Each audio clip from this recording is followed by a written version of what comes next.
7 500 €, c'est le prix de location d'un espace de vente de 6 mètres carrés sur le marché de Noël de la Défense à Paris. Une somme conséquente, surtout quand on vend du Made in France. Reportage de Thomas Choucroune et Xavier Collin. La Défense, ses tours de bureau et son marché de Noël. Pour sa 20e édition, le marché de Noël du quartier d'affaires parisien espère faire mieux que les 700 000 visiteurs venus en 2013. En France, le chiffre d'affaires des marchés de Noël est en constante hausse et devrait dépasser les 400 millions d'euros cette saison. Deux achetés, j'offre le troisième aujourd'hui. C'est là the place to be.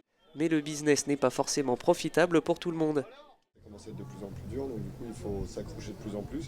Et il y a plein de sociétés qui ne reviennent pas parce que pour prétendre réussir à faire 7 500 € de bénéfices, il faut dégager un sacré chiffre d'affaires. En cause, l'origine de fabrication. Le Made in France se fait de plus en plus rare sur les marchés de Noël et souffre face à la concurrence asiatique qui divise les coûts de fabrication par 10.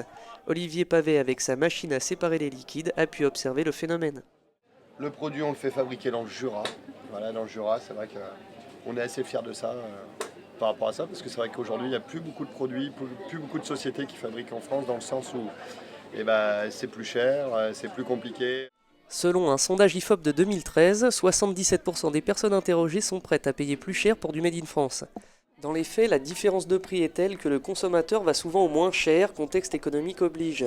D'ailleurs, si les marchés de Noël ne connaissent pas la crise, le budget de Noël des ménages sera revu à la baisse cette année. D'après une étude réalisée par Deloitte, les Français dépenseront 4,5% de moins qu'en 2013.